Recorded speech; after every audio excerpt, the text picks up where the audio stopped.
निश्चित तौर पर आज का दिन बड़े ही खुशी का दिन है और गर्व की बात है कि आप अक्सर ईशा न्यूज़ पे एक कार्यक्रम देखते होंगे जो सच है वो सच है। और इस कार्यक्रम में एक शख्सियत को मैं हमेशा लाता था, हम लोग लाते थे, शिशिर कौंडिली जी। शिशिर कौंडिली जी को हिंदुस्तानी अवाम मोर्चा की ओर से प्रवक्ता दिल्ली बनाया गया है और वो हमारे साथ एक बार फिर से मौजूद हैं एज ए प्रवक्ता। बात करेंगे शिशिर कौंडिली से। बहुत बहुत स्वागत है आपका एक बार फिर से एक नए रूप में और ढेर सारी बधाइयों के साथ। बहुत बहुत धन्यवाद आप लोगों का, आपकी पूरी टीम का और आपके दर्शकों का बहुत बहुत आभार। क्या आप मानते हैं, आप हम लोग के कार्यक्रम में आए, काफ़ी चर्चित हुआ हम लोग का कार्यक्रम और उसके बाद इस कार्यक्रम के बाद एकाएक ये अनाउंसमेंट हुआ कि आप प्रवक्ता बनाए गए दिल्ली के हम पार्टी से। निश्चित तौर से ये मेरे लिए खुशी की बात थी और अगर पार्टी ने हम पर भरोसा जताया है तो हमारा ये दायित्व बनता है कि हम भी पार्टी की अपेक्षाओं पे खरा उतरें। और आपको मैं इसलिए बधाई दूंगा कि चूँकि आप में जैसे होता है ना, जौहरी जो है वो हीरे की पहचान करता है। लिखने उखने की बातें तो एक दौर चल रहा था मेरा, लेकिन शायद आप वो पहले व्यक्ति थे या पहले व्यक्ति निकले जिन्होंने मेरी प्रतिभा को पहचाना। और ख़ास तौर से हमारे साथ आपने कई सारे प्रोग्राम भी किए, जो सच है वो सच है। आपका वो प्रोग्राम काफ़ी पॉपुलर हुआ और उसमें कई सारे डिस्प्यूटेड मुद्दे भी उठे और काफ़ी चर्चित वो प्रोग्राम रहा। तो मैं इस बात के लिए आपका दिल से आभार व्यक्त करता हूँ। मैं तो आपको वर्षों से जानता था, क्योंकि आपकी लेखनी भी मैं पढ़ता था, अक्सर फेसबुक पे आप लिखा करते थे।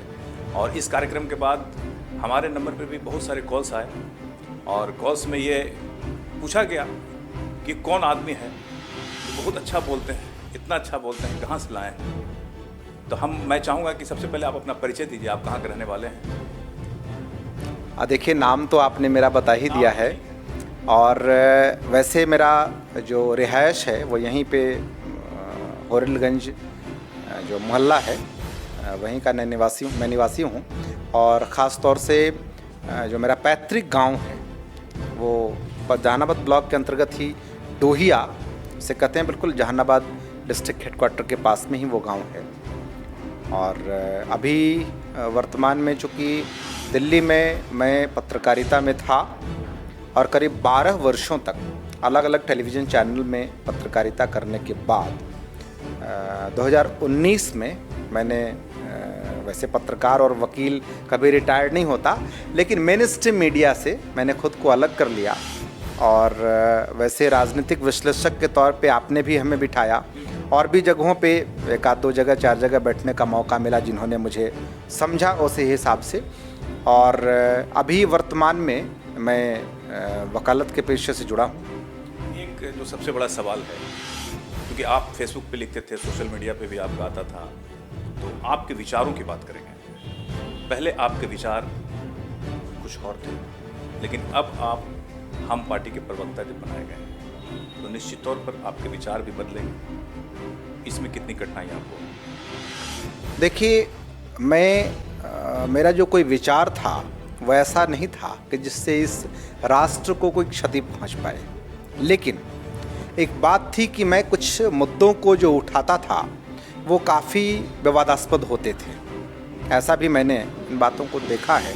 लेकिन जब कहीं दायित्व में कोई व्यक्ति आता है तो उस दायित्व का वो निर्वहन करता है और उसकी जिम्मेदारी भी बनती है कि उस दायित्व को बेहतर से बेहतर तरीके से निभाए।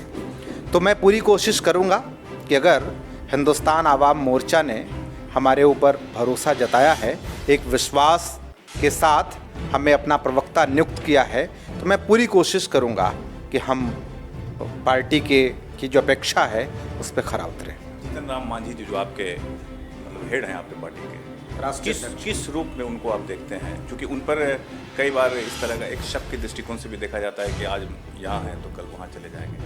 फिर मतलब अभी जैसे पता लगता है, शक लोग करते हैं कि आज इस दल में है तो कल कहीं फिर चेंज न कर जाए सत्ता के लिए। देखिए, सबसे बड़ी चीज़ किसी व्यक्ति के लिए उसकी आइडियोलॉजी होती है और अगर आइडियोलॉजी हमारी कहीं जस्टिफाइड हो रही है तो फिर उस जस्टिफिकेशन को आप नकार नहीं सकते।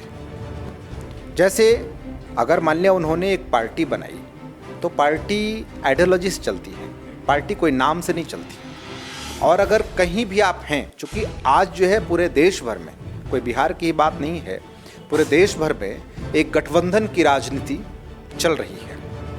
और गठबंधन की राजनीति में कहीं ना कहीं जो पार्टियां होती हैं वो अपने आप को फिट करती हैं। अब समझने की बात सबसे पहले ये होगी कि हमारी आइडियोलॉजी को जस्टिफाई कौन करता है। अगर हमारी आइडियोलॉजी कहीं जस्टिफाई हो रही है और वहाँ पे हमें बेहतर ऑप्शन मिल रहे हों तो इसमें कोई गुरेज नहीं होना चाहिए, जैसा मेरा मानना है। आप दिल्ली के प्रवक्ता बनाए गए हैं, क्या आपसे अपेक्षा होगी पार्टी को? देखिए, किसी भी प्रवक्ता का जो मुख्य दायित्व है, जहाँ तक मैं समझ पाता हूँ, वो ये कि पार्टी की जो आइडियोलॉजी है, उसकी जो मुहिम है, उसकी जो आवाज़ है, उसे ज़्यादा से ज़्यादा लोगों तक पहुँचाना, माध्यम चाहे जो भी हो। तो मेरा, अगर पार्टी ने हमारे ऊपर भरोसा जताया है और पार्टी आखिर कुछ न कुछ सोची होगी, कुछ न कुछ देखी होगी हमारे अंदर, तभी ही ना हमें प्रवक्ता बनाया है उसने। तो पार्टी की अपेक्षा जो है, उस अपेक्षाओं पे मैं पूरी तरह कोशिश करता हूँ कि मैं खरा उतरूँ। और मुझे ऐसा भरोसा है कि ज़्यादा से ज़्यादा लोगों तक हम अपनी पार्टी की आइडियोलॉजी और मुहिम और आवाज़ को कैसे पहुंचाएं, उसमें हमारा जो है वो हम दक्षता के साथ काम करेंगे और उसको आगे बढ़ाएंगे। बहुत बहुत शुक्रिया आपका शिशिर जी।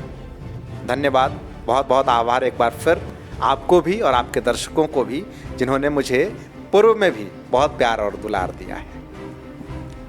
तो ये थे अभी अभी नए दिल्ली के प्रवक्ता बनाए गए हैं शिशिर कौंडिल्य जी, हिंदुस्तानी अवाम मोर्चा से जीतन राम मांझी ने जिन पर एक ख़ास विश्वास जताया है।